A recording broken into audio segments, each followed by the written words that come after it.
The Mine Emergency Command Center is based on the Standardized Incident Command System, which has been adopted by fire departments, search and rescue organizations, and other government agencies.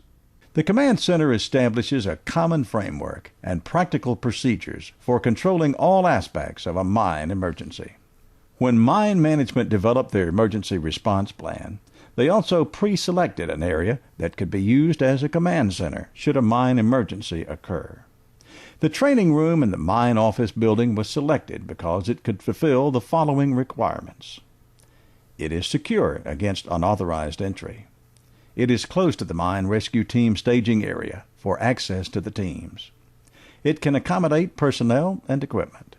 It is isolated from outside interference. The command center is usually comprised of mine management personnel, federal and state officials, and representatives of labor if available. Mine management would often include the mine superintendent, mine foreman, chief electrician, and safety director. These 4 individuals would know all aspects of the mine, including particulars about travel ways and access ways, equipment availability, personnel availability, and locations of emergency equipment. Mine management will also designate an employee to maintain a log of the command center activity.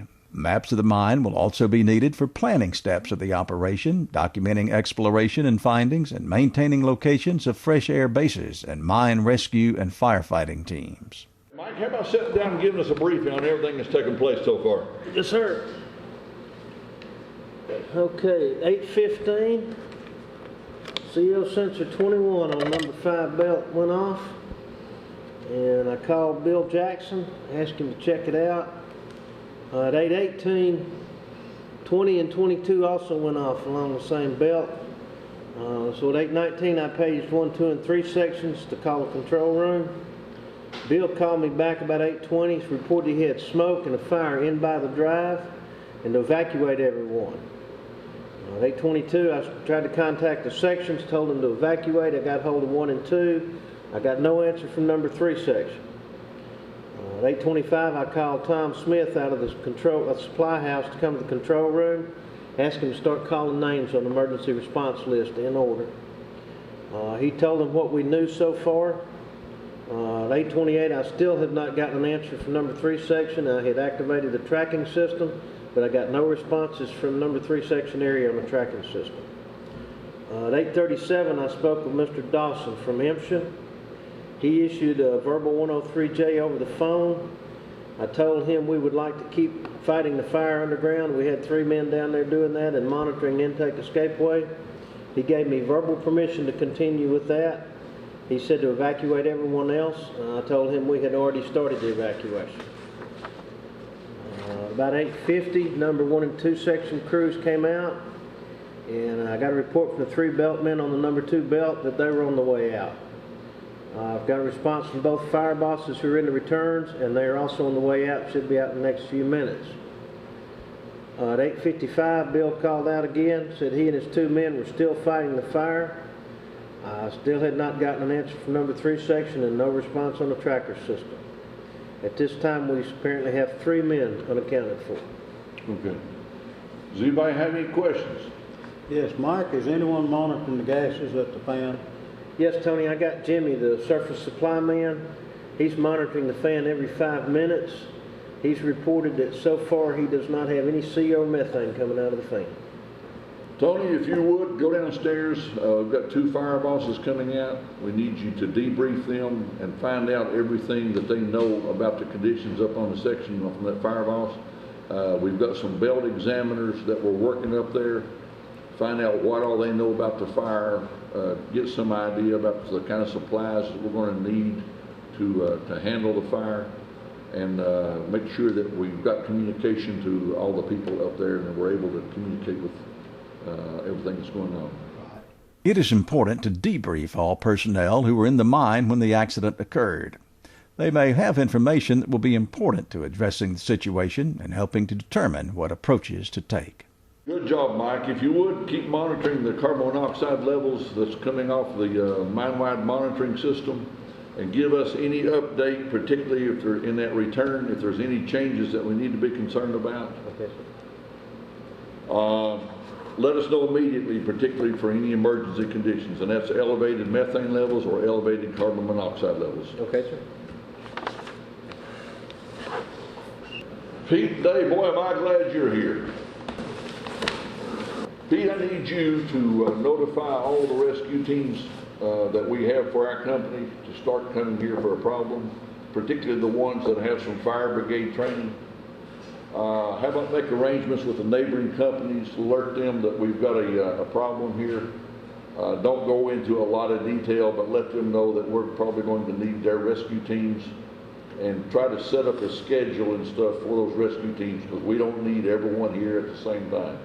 We need them scheduled over the 3 shifts. We're going to need to do a briefing and debriefing of those rescue teams as they arrive, and have lodging for them, put them in some space.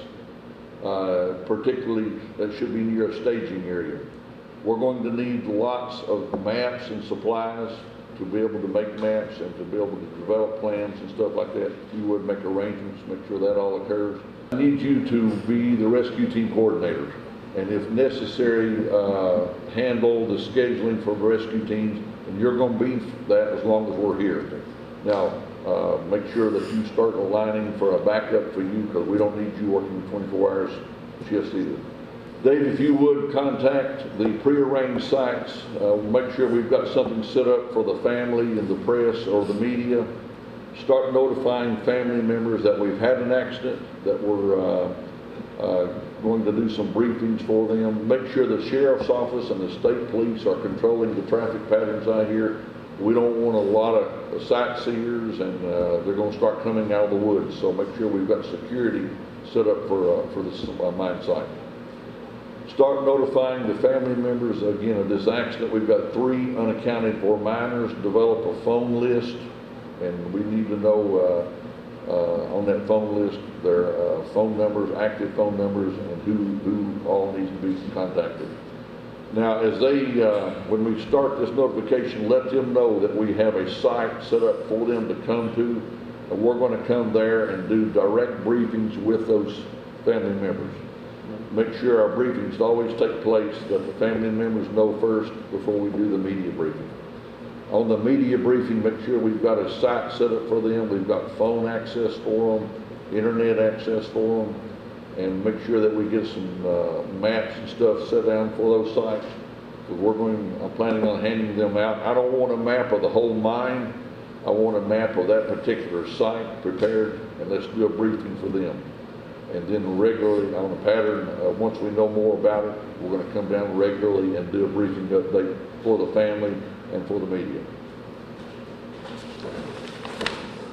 The superintendent has begun the organization and direction of the command center. Although it did take a few minutes to designate the required task, it was work that was needed to be done and will pay off later. While these tasks were performed by the person in charge, the remainder of the team begins planning and directing the firefighting and rescue operation. The team now plans how to approach the continuing firefighting operation and what steps to take to begin searching for the missing miners. They begin to write a plan of how the situation will be approached. Plans can either be handwritten or typed on the computer and printed. Plans shall include the number of the plan, the date and time the plan was written, the detailed text of what actions are to be taken and by whom, and the approval lines for signatures of MSHA, state, and a representative of miners if available. The specifics of the plan stating the actions to be taken should be written clearly and concisely, which will allow for fewer questions by approving persons and provide specific instructions to persons assigned to perform the actions. For example, a well-written plan will specify who will do the action, how and where they will travel, and what specific action they will perform. A mine rescue team will travel by track entry to the power borehole at Crosscut 120 to extend a sampling tube into the number 1 return entry at Crosscut 124 for the purpose of drawing samples from the return to the surface remotely. Plans should be written for all actions to be taken, regardless of how minor.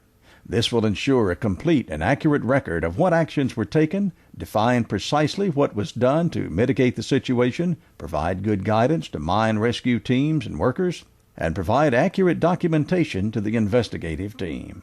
MSHA and state personnel arrive at the mine and enter the command center. They are briefed on what is known at the time and what actions are being performed underground. The action plan that the team has been working on is also presented. MSHA representatives will have a procedure to follow concerning issuing orders and the plan approval process. Your individual state agency may also have procedures to follow. You should research these procedures and be familiar with what the state agency requires. We've been working on a plan. We'd like to discuss it with you because we all need to, get an approval going in order to facilitate rescuing people down there. We've got 3 missing miners, and we want to try to get in there right quick and try to find out, the status of those miners. The plan that we have put in place, we want to send 6 miners that are part of our fire brigade team and that know how to fight fires. They've been trained, and we want to send them to the number 5 belt drive. And then from there, they're going to start establishing a water line up through there with outlets on it. They're going to take with them additional fire hoses, nozzles, a foam generator, and some sampling equipment. We'd like to establish, again, water outlets along here in order to try to fight the fire, and they're going to approach it from this entry right here. Kyle, why don't you consider establishing yourself a fresh air base, good location out by the fire. We need to set up some remote sampling and those return adjacent to that fire also. That's a good idea. How about we send a backup team in to establish a fresh air base, and we'll send the very first team in under apparatus and try to take a sampling line over here to the immediate return where we can draw samples remotely from that location. That way we won't be exposing anyone in the future, and we'll pump those samples to a location. Let's go about 2 crosscuts out by this belt drive, or 3 crosscuts. We've got a really good location off our main line track there. We can establish communications very easily there. If we need to pull them out, we can get them out in a hurry at that location. Let's put this in a plan. Let's call this plan number 2, and let's take plan number 1 that we had already had established. Let's say rejected for modification. Would that be okay with the state? I agree with it. While you change the plan, we'll write the 103J order, and then we'll modify it to a 103K order. Good deal. The actions taken can improve safety for those underground. This is Danny, our labor representative. He represents the miners here at this mine. Danny, we've had a fire up here on this location. We've been developing a plan to address the situation. We currently have 3 miners fighting the fire up there with a foreman, and we're talking about developing a fresh air base, and we've developed a plan that we've all agreed to so far in order to try to support the work that's going on up there, fight the fire and find the 3 missing miners. Okay. If you would, you got copies? I do. This is our tentative number 2 plan for you to review. If you would. You agree with it? Danny, if you would review the plan, and then all of us are going to sign acknowledging that this plan. Guys, this looks good. If the state and our labor rep agree, we'll sign and let you get to work. I agree with it. Okay. You reviewed it? Yes, sir. Is it everything okay with you? Everything's okay. Okay. I've signed my copy. How about here? If you all would, if you'd keep your copies for part of your record, and then we'll make a copy with everyone's signature for the official record. The team has exhibited how working together and utilizing everyone's experience can improve the actions to be taken, while improving safety for those underground. Okay, guys, that's the plan. If any of you have any questions? Yes, do we have maps to take with us, and what if we can't get into returns because of heat? Okay, I have maps made up for the rescue teams and the fire brigades. And I'd like for you to mark those things up as accurately as possible. Everywhere you go, everything that you find underground, and return them to me when you reach the surface, and we will go over it during the debriefing. Also, remember that the safety of our team comes first. If you run into a situation that you deem that is unsafe, you stop at that point, you contact the command center, and we will make adjustments outside. Do not proceed until the command center is notified, though. And if you run into a door that's too hot to go through, or you can't get to that location, stop, call outside immediately, let the command center know so that we can be making plans to address the issue. Any other questions? Guys, if y'all don't have any questions, let's go to it. We have rides at the portal. I need you to notify us as quick as you reach the Fresh Air Base location, and when you get it established, we need to know it. If there are no questions, he'll give each one of you a map. Get yourself familiar with it. All right, guys, let's get them on. Let's get our equipment ready. Make sure you got cap lamps and spotters and radios. You know, I thought that briefing session went really well. It did. They seemed to get what it is that you were trying to convey to them about the plan. They understood about how important it was that if they run into a problem, Yes. they have the ability to stop immediately and to contact us at the Fresh Air Base, or not at the command center, to let us know that there's a hazard up there. You know, something we forgot up there.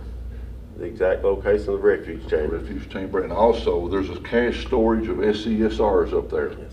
And if they were to need them themselves, we should have pointed out exactly where that is. Absolutely. Next time, let's make sure to locate that on the map that we pass out to them. Okay. Hey, how's our staging for the next plan doing? Okay, the teams are on their way. They've been briefed. They have their equipment. I will post the teams that are underground, the teams that are on backup, the other teams that are either stationed at a hotel or on their way.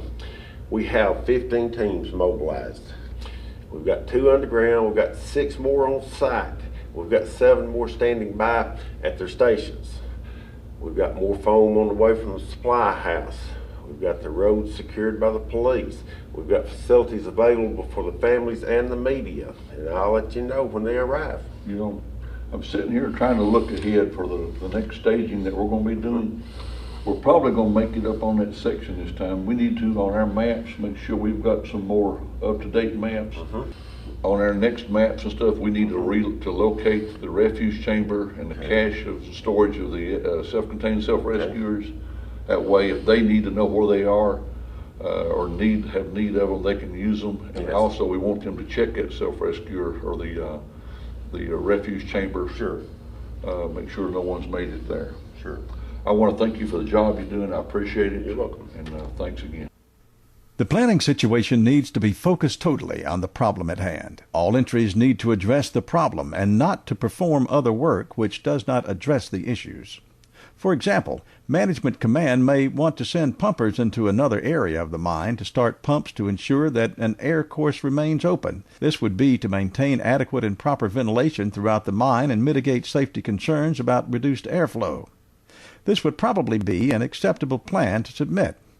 However, if Command wanted to send pumpers to another area to pump water so that production could resume faster when the situation is resolved, this would be unacceptable because it's not focusing on the situation being addressed, which is fighting the fire and rescuing the miners.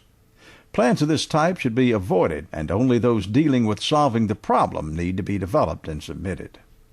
There may be instances when a plan or portions of a plan may be rejected by the agencies because of concern or safety factors. When this happens, it's important to not let the operation come to a standstill. A plan may have been written too vague or with too many options to be approved. The agencies may also determine that the plan does not focus on addressing the problem. The plan may also expose teams to dangers from fire, explosion, gases, or other dangers that have not been taken into consideration. Often, reviewing the plan proposal with the agencies in advance prevents rejection for these types of items. Management in the command center should communicate with the concerned party to determine what actions or plan changes would satisfy their concerns and make them more comfortable. Items such as changing the number of persons entering, altering their routes of travel, advancing fresh air bases, or establishing additional gas sampling stations may ease concerns and allow for work or exploration to continue. Sometimes safety factors on mine gases may be the concern, especially if there are indicators of fire and methane levels that are rising or at an elevated level. These may indicate reduced safety for the rescue teams and would require more complicated resolutions. Inert gases such as nitrogen or carbon dioxide may have to be injected into the area to minimize the possibility of an explosion by reducing the methane. Regardless of the changes needed, the most important factor is to maintain an open channel of communication between all parties in the command center so that the issues can be resolved. Remember that everyone in the command center has to answer and communicate to higher authorities at their headquarters office. Persons at all levels of authority will be providing oversight and input, and maintaining good communications and providing good information will alleviate many of the concerns that arise. Command Center? Yes, Captain, this is Kyle. This is Team Captain of the number 1 team. We're at the location to establish the number 1 fresh air base underground. As soon as we get that base established, we'll let you know. It is critical that good communications be made. The team should notify the command center of actions taken and the process of complying with the plans. Command Center? Yes, Captain, what do you have? Look, after we've explored these areas down here, the number 1 entry is a place we need to move the line. There's only minimal airflow in number 2. We think it'd be better readings if we move the line up into number 1 instead of number 2. We got CO at 500 parts per million there. What do you think we should do on this? Okay, let me run it by the command team and let's see what they think. The captain tells me that most of the airflow is actually taking place in the number 1 entry, not the number 2 entry. In the plan that we have developed, we were actually establishing a sampling location in number 2 entry. He's asking permission to move that over to the number 1 entry. The carbon monoxide level is up to 500 parts per million in that location. The major flow of air is in that location there, and while he was there, instead of establishing that point in the number 2 entry, he's asking permission to move it over to number 1 entry. I want it run by the command center, the team, make sure that you're in concurrence with that. I think it's a perfectly acceptable plan and a better plan. It'll give us better readings, faster, and be safer for the team down there to be monitoring for that. And then what I'll do is I'll direct us, my clerk, to develop a new plan, and we'll get rid of the old plan. We'll reflect those changes that we're going to move that sampling location from the number 2 entry to the number 1 entry, establish it there, and then we'll bring it in and we'll all concur to that as a final step. But while he's there and establishing it, it'd be better off now to do what the team says and follow that advice. Do you have any problem with that? Sounds good to me. I have no problem. I agree with that. Okay, I'm going to go get back in touch with him and tell him to go ahead and do that. Number 1 mine rescue team, number 1 mine rescue team. Okay. I have talked it over and discussed it with the command center group. Everyone concurs that that is a better location. We're giving you permission to establish the sampling location in number 1 entry. Go ahead and move it, and then we'll take care of the paperwork out here. But we're giving you permission to go ahead and make that change right now. Okay, all right, we're going to take the team, we're going to move it up into number 1 instead of number 2. You have permission. We'll get back with you. If you would, develop a new plan, reflect those changes. The sampling location needs to change from the number 2 entry over to the number 1 entry, and let that be the only change, and then bring it back in here for signature and for the official copy. Okay. It is critical to the operation that all parties, including mine rescue teams, participate in providing information pertinent to the event. This scenario shows how the information from the rescue team was significant and critical to improving the results. Having air readings from a better location is important and was well received by the command center. The process to adapt the plan and change it accordingly was properly done, and the information from the rescue team captain served to improve the situation. The command center will continue to operate in such fashion. One critical aspect is to have persons available to replace command officials as the operation continues. A replacement system of personnel needs to be established early in the event, as the situation may last for several days, and personnel will wear out after a period of time. Having fresh personnel is critical to the success of the operation, and to avoid making mistakes due to becoming exhausted. There are times when team captains will determine that performing the assignment they've been given may result in excessive danger to their team. Captains are trained to evaluate situations and conditions to ensure that the safety of their team is paramount. Should a captain report to the command center that performing a task will result in danger to his team, changes to the task should be made immediately to resolve his concerns. Communicate with the captain to hear his concerns and what problems the team has encountered. Ask if he has any suggestions to resolve his concerns. Consider changes to the plan by the parties in the command center and discuss those changes with the captain. Once the situation is resolved, rewrite an addendum or new plan to identify the changes with all parties in agreement. Working together to communicate and resolve problems builds a good team concept and creates trust among all parties. It's important the mine rescue teams trust the command center to make good decisions for their safety, and it's also important that the command center trust the teams to work safely and not perform duties that may endanger the teams.